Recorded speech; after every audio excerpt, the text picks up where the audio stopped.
भगवान ने दिया था सृष्टि के आदि में, और सृष्टि के आदि में जो ज्ञान दिया था उसी ज्ञान को जो इस सृष्टि का हीरो पार्टधारी है, वो हीरो पार्टधारी जिसका नाम भगवान ने भारत दिया है। क्या दिया है? भारत। गीता उठा के देख लो, अर्जुन का क्या नाम दिया है? भारत। जिसका अर्थ ही होता है भा माने ज्ञान की रोशनी और रत माने लगा रहने वाली। वो ज्ञान की रोशनी में ही सदा लगा रहने वाली आत्मा है।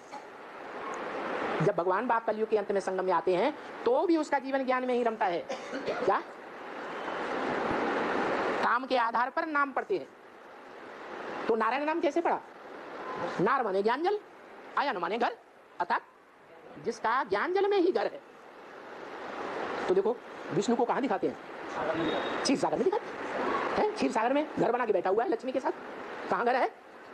ज्ञान सागर। ज्ञान सागर का घर ही ज्ञान जल में है। तो वो भारत जन्म जन्मांतर में ज्ञान के आधार पर इस सृष्टि पर पार्ट बजाता है। जो भी कार्य करता है वो ज्ञान के आधार का कार्य है। जो भी सुनता और सुनाता है उसका आधार क्या है? ज्ञान है। तो द्वापर के आदि में जो सबसे पहले शास्त्र लिखा गया उसका नाम ही है गीता। कौन लिखता है? गीता के अंतिम श्लोकों में लिखा हुआ है व्यास प्रसादात्। ये गीता ज्ञान किसके प्रसन्नता से मिला? व्यास की। वो व्यास कौन हुआ? वी माने विशेष, आस माने बैठ गया। काहे के लिए बैठ गया? ज्ञान की बातों का लेन देन करने के लिए बैठ गया। ज्ञान लेना और ज्ञान देना ये किसका धंधा है? ब्राह्मणों का धंधा। तो ब्राह्मणों में भी कोई अव्वल नंबर का ब्राह्मण होगा? नहीं होगा? होगा। जो अव्वल नंबर का ब्राह्मण है, जो पहला ब्राह्मण बनता है, ब्राह्मण से देवता, देवता से क्षत्रिय, क्षत्रिय से शूद्र, क्षत्रिय से वैश्य, वैश्य से पहला शूद्र बनता है, वो ही ब्राह्मण है। क्या?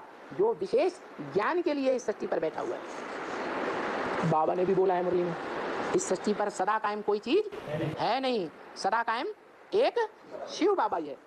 माना शिव सदा कायम नहीं है। मेरी आत्मा का ही नाम शिव है, मेरा शरीर का नाम नहीं है। सुप्रीम सोल के शरीर का नाम नहीं है। वो जिस शरीर में प्रवेश करता है मुकर्रर रूप से, वो नाम पड़ता है शिव बाबा। माने साकार और निराकार का मेल। वो शिव बाबा जो है इस सृष्टि पर सतयुग के आदि से लेकर के कलयुग के अंतिम 84 जन्मों तक भी सदैव कायम है। इसलिए शास्त्रों में लिखा है कि शंकर की कभी मृत्यु नहीं होती, उसका जन्म भी नहीं होता।